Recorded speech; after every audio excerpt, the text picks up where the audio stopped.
দেব family প্রাক পুজো মণ্ডপ পরিক্রমার আজকে প্রথম দিনই আমরা চলে আসলাম সর্ববৃহৎ প্যান্ডেল লুমিনাসের প্যান্ডেল দেখাতে। আমরা চলে এসেছি কল্যাণী ঘোষপাড়া প্ল্যাটফর্মে, যে প্ল্যাটফর্ম থেকে হাঁটা পথে প্যান্ডেলটির দূরত্ব 5 মিনিট। তাহলে চলুন আমরা প্যান্ডেলটি দেখার জন্য প্যান্ডেলে যাই। আমরা লুমিনাস ক্লাবের কল্যাণী ঘোষপাড়া এরিয়ার প্ল্যাটফর্ম, এখানে বুদ্ধ মন্দির করা হয়েছে। এখানকার বুদ্ধ মন্দির আপনারা দেখেই বুঝতে পারছেন। এটা কবে চালু হবে, কবে এর উদ্বোধন হবে, আমরা সব টোটাল এই ভিডিওর মধ্যে আপনারা সব বুঝতে পারবেন। এখানকার ঠাকুর, এখানকার পরিবেশ, এখানকার সব কিছু আমাদের এই ভিডিওতে ফুল পাবেন আপনারা।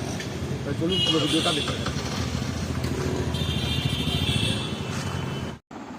লুমিনাস ক্লাবের নাম কিন্তু এখন দুর্গাপুজোয় প্রত্যেকটা দর্শকের কাছে একটাই আলাদা অনুভূতি বা একটা আলাদাই জায়গা।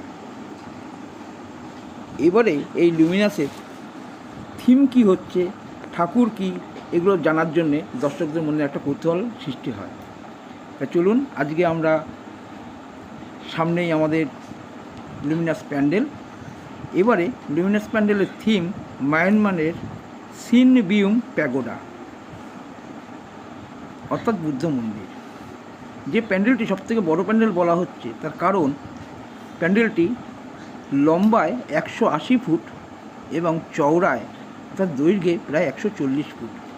আমাদের ক্যামেরাতেও পুরো প্যান্ডেলটি আমরা আনতে পারছি না, দেখেই বুঝতে পারছেন। এই প্যান্ডেলের কাজ প্রায় সম্পূর্ণ।